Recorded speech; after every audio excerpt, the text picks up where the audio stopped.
안녕하세요. 반갑습니다. 리맘다육입니다. 제 채널에 오신 것을 환영합니다. 이제 가을이 성큼 앞으로 다가오는 듯한 느낌을 받습니다. 영상을 촬영하는 지금 아침 시간인데요. 가을바람인지 산들산들 불어오는 게 기분도 좋아지는 그런 아침입니다. 다육이들이 하나 둘 이렇게 살펴보니까 물을 조금씩 들여가고 있는 모습이 계절은 어쩔 수 없는 단계인 것 같아요. 며칠 전만 해도 정말 힘들었는데 비가 한번 오고 나니까 아침 기온이 많이 떨어진 걸 볼 수 있습니다. 아침 기온이 21도입니다. 이 정도면 다육이가 성장하기에 딱 좋은 그런 기온이죠. 다육이를 쭉 살펴보다 보니까 원종 프랭크인데요. 너무 예쁘게 물이 들어 있습니다. 빨그스름하게 이렇게 입장 끝부터 물이 들어가고 있죠. 원종 프랭크도 봄, 가을에 성장을 많이 하죠. 여름에는 그래도 조금 많이 이겨낸다고 생각을 하는 그런 품종 중에 하나입니다. 별 탈 없이 잘 자라줘 왔는데요. 여름에 기온이 높다 보니까 아랫입장이 지금 노르스름하게 이렇게 열기에 약간 익은 듯한 그런 모습을 보여주지만 생장점이 이렇게 예쁘고 사랑스러운 모습으로 보여주고 있습니다. 창 역시 분갈이는 저는 8대2로 해주고 있습니다. 마사나 난석을 80%, 상토는 20%만 해서 그렇게 심어주고 있습니다. 가을부터 봄까지 성장을 한다고 하지만 이 창 종류도 봄부터 가을까지 성장을 하는 그런 품종들이죠. 다육이들이 대부분 보면 성장하는 시기는 봄입니다. 봄에 가장 성장을 많이 하고요. 하얀 백분이 있는 다육이들, 그리고 드둘레아, 화이트 그린이 이런 품종들은 이제 가을부터 서서히 잠에서 깨어나기 시작을 하죠. 이 아이들은 가을부터 봄까지 성장을 하는 품종 중에 하나입니다. 누비제나인데요. 누비제나도 여름 내내 저는 물을 주지 않았습니다. 그대로 관리를 하다가 이제 물을 조금씩 주면서 잠을 깨야 됩니다. 8월 말쯤 되면 분갈이도 본격적으로 시작이 돼야 되고요. 그리고 이 두들레아들은 9월 달부터 물을 주기 시작하면 이제 조금씩 활동을 하기 시작을 하죠. 뿌리가 활동을 하면 위에 입장이 이제 활짝 피어오르는 그런 모습을 볼 수 있습니다. 이 두들레아는 여름 내내 힘들었죠. 특히 화이트 그린이는 여름에 정말 하엽을 많이 지고 이 아이가 살았나 죽었나 할 정도로 화이트 그린이는 그런 모습을 보여줍니다. 우리 초보맘님들 또 잘 모르기 때문에 물을 계속 주게 되는데요. 될 수 있으면 여름에 두들레아 이렇게 하얀 백분이 있는 다육이들은 물을 주지 않고 그대로 관리를 하다가 하엽이 줘도 괜찮습니다. 이제 9월달이 시작이 되면 잠에서 깨어나서 입장이 이제 생기가 돌기 시작을 하죠. 한 달에 한 번 물을 줘도 되고 통풍이 잘 되는 곳에서는 3주에 한 번씩 물을 줘도 충분합니다. 그렇게 관리를 하면 이제 겨울 내내 성장을 하고, 그리고 봄에 성장을 많이 하죠. 그렇게 하다가 분지도 하고 그렇게 활짝 피어나는 그런 모습을 보여줄 겁니다. 그리고 또 다육이들이 하나하나 물이 정말 예쁘게 들어가고 있는 모습인데요. 로잔나입니다. 제가 분갈이 해 놓은 지가 한 열흘 정도 됐을 것 같은데 이제 이렇게 더 빨갛게 물이 들어가는 모습을 볼 수 있고요. 로잔나가 정말 예쁘죠. 라인이 빨갛게 물이 들어가면서 뒷입장에 이렇게 조금씩 물이 들어갑니다. 햇빛이 하루에 5시간 이상 들어야 되고요. 베란다에서 키우신다면 햇빛이 잘 드는 창가에서 키우면 아름다운 모습을 보여줄 겁니다. 분갈이 흙은 거칠게 해서 심어줬고요. 저는 8대2로 심어준다고 했습니다. 그리고 봄, 가을에 성장하는 품종입니다. 봄, 가을 성장기에는 노지에서는 2, 3주에 한 번씩 물을 흠뻑 줘도 괜찮습니다. 그리고 베란다, 실내에서 키우시는 분들은 아랫잎장을 만져보시고 부드러울 때, 말랑말랑할 때 그때 물을 흠뻑 주시면 되고요. 될 수 있으면 저면 관수를 해주면 훨씬 더 좋은데 그렇지 못할 때는 쌍면으로 물을 주시면 됩니다. 그리고 물을 주고 나서 잎장에 고여있는 물은 반드시 털어줘야 되고요.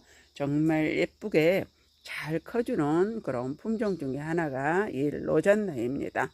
이 로잔나는 성장이 그렇게 빠른 속도로 성장은 하지는 않더라고요. 그러나 농장에서는 또 키우는 방법이 다르기 때문에 훨씬 더 잘 자라는 모습을 볼 수 있는데 우리가 가정에서 로잔나를 키워보면 그렇게 빨리 성장을 하지는 않습니다. 너무 예쁜 로잔나 이렇게 한번 보여드리고 싶었고요. 정말 예쁘게 물이 드는 그런 품종 중에 하나이고 생긴 모양새도 잎장이 예쁘게 생겼죠. 잎장이 길지도 않고 한엽으로 라인이 빨갛게 물이 드는 그런 품종 중에 하나가 이 로잔나입니다. 정말 예쁘죠. 로잔나를 한번 키워보시면 또 힐링이 많이 되실 건데요. 이런 군생이 잘 없습니다. 외두짜리는 많이 나오는데 이 군생은 만나기가 참 어렵죠.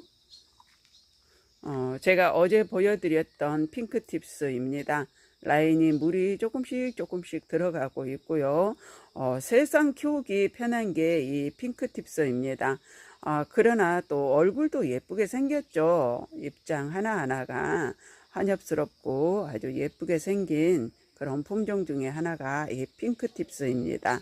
키우기도 수월해서 우리 초보맘님들도 쉽게 키울 수 있는 품종이고 국민다육이지만 베란다에서 키워도 아주 예쁘게 잘 커주는 그런 품종 중에 하나입니다.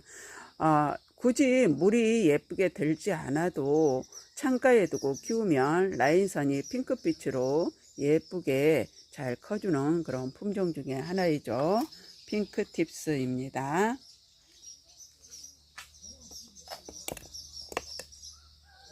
아모르파트입니다. 여기에 금줄이 하나 있죠. 잎장에 가운데 노랗게 금줄이 하나 있습니다.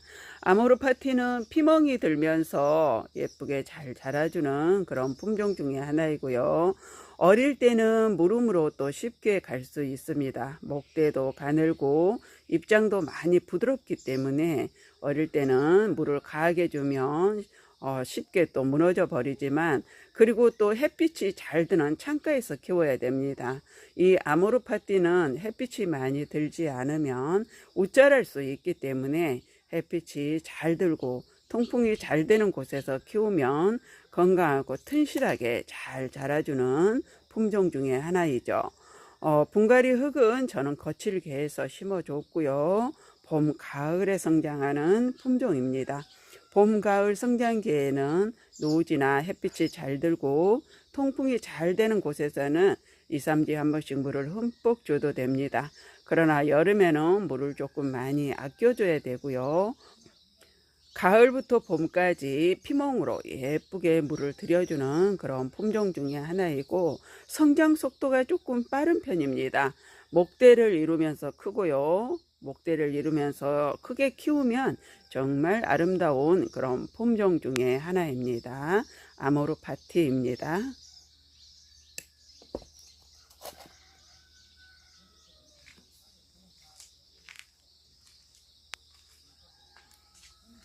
샴페인이 참 종류가 여러 가지죠. 이 와인은 퍼플 샴페인입니다. 퍼플색으로 정말 예쁘게 물을 들여주는 그런 품종 중에 하나이고 샬롯도 이 퍼플 샴페인하고 비슷하고 그리고 앙코르도 이 샴페인하고 비슷합니다. 이거는 퍼플 샴페인이고 퍼플색으로 아름답게 물을 들여주는 그런 품종 중에 하나이죠. 키우기도 참 수월한 게 이 샴페인 종류들입니다. 그러나 또 어릴 때는 물이 과하고 습도가 높으면 쉽게 또 무너져 버리기 때문에 물을 아랫잎장이 약간 얇아지거나 쭈글거리기 시작을 할 때 그때 물을 한번 흠뻑 주시면 되고요. 햇빛과 통풍이 잘 되는 곳에서 키워야 예쁘게 물을 들여주지만, 그러나 또 실내나 베란다에서 키워도 물이 이렇게 진하게 퍼플색으로 들지는 않아도 또 아름다운 모습을 보여주는 품종 중에 하나입니다. 하얀 선이 이렇게 라인이 그려져 있죠. 입장에 이 라인 선이 이렇게 예쁘게 나 있기 때문에 더 아름다운 품종 중에 하나입니다. 봄, 가을에 성장하는 품종이고요. 햇빛이 잘 들고 통풍이 잘 되는 곳에서는 2, 3주에 한 번씩 물을 흠뻑 줘도 괜찮습니다. 그러나 여름에는 물을 자주 주면 안 되고요. 장마철에는 특히 물을 줘서도 안 되고, 그러나 실내나 베란다에서 키우신다면 아랫잎장이 얇아지고 쭈글거리기 시작을 할 때 그때 물을 주시기 바랍니다. 샴페인입니다.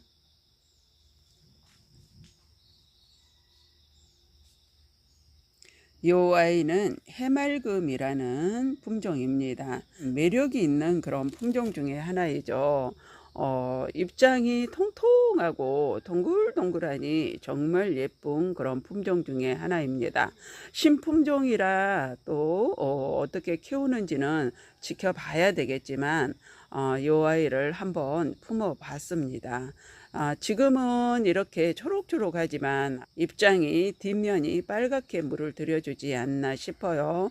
좀 물든 모습을 한번 또 지켜보면 또 힐링이 많이 될 것 같습니다. 해맑음이라는 품종입니다. 해맑음.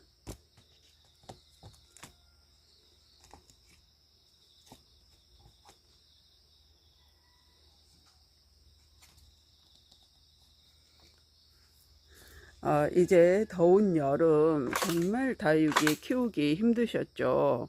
하루하루가 정말 힘든 그런 날을 지내왔는데요. 올해는 장마는 짧았지만 기온이 높다 보니까 다육이들이 물을 많이 먹은 상태에서 익었습니다. 화상을 입는 것보다도 올해는 투명하게 익어서 다육이들을 몇 개 보내게 되었는데요. 지난해는 장마가 너무 길어서 또 무름병으로 많이 갔었는데 올해는 너무 뜨거워서 또 아랫잎장이 익어서 많이 떨어지기도 했습니다. 저도 3개인가 보낸 것 같아요. 그래도 많이 보낸 편은 아닌데 그래도 오래된 다육이들이 또 그렇게 되면 많이 속상하죠. 이 비욘세처럼 금이지만 참 무던히 건강하게 잘 자라주는 이런 품종도 있는가 하면 여름에도 이 비욘세는 굉장히 강한 것 같습니다. 물이 고픈 상태에서 입장이 오므려들고 작아졌었는데 또 물을 한번 주고 나니까 이렇게 또 활짝 피었습니다. 정말 예쁘게 잘 커지고 있는 비욘세 무지개 금이죠.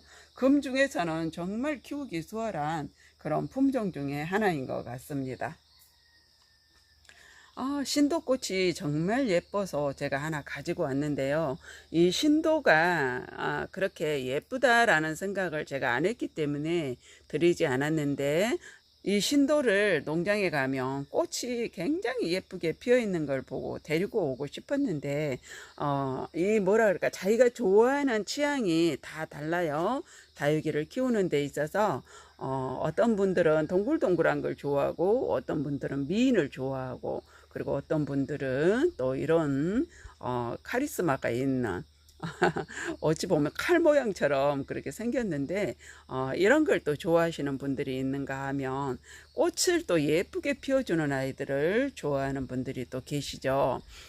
저 역시 이거를 늘 봐왔지만 꽃은 너무 예쁘지만 그렇게 썩 마음에 들지 않아서 늘 가져오질 않았는데 이번에는 꽃이 정말 빨갛게 예쁘게 이렇게 피어 있더라고요. 그래서 가지고 왔습니다. 군생으로 이루고 있는데 적심을 했더라고요. 여러 개가 나와서 예쁘게 잘 커지고 있는 아이를 하나 데리고 왔습니다. 꽃이 정말 예쁘죠. 신도입니다. 오늘 다육이 또 몇 품종 보여드리면서 하나하나 물 들어가는 모습 또 보여드렸습니다. 이제 이 여름 내내 힘들게 다육이를 키우다가 이제 가을이 시작이 되면 또 예뻐지는 모습 보면서 그 여름에 힘들었던 기억을 또 잊어버리게 되죠. 이렇게 가을하고 겨울하고 봄만 있었으면 좋겠다라는 생각이 들 정도입니다. 오늘 몇 품종 보여드리면서 또 키우는 방법에 대해서 말씀을 드려봤고요. 영상 끝까지 시청해 주셔서 감사합니다. 도움이 많이 됐으면 좋겠고요. 오늘도 다육생활 행복하게 하시기 바랍니다.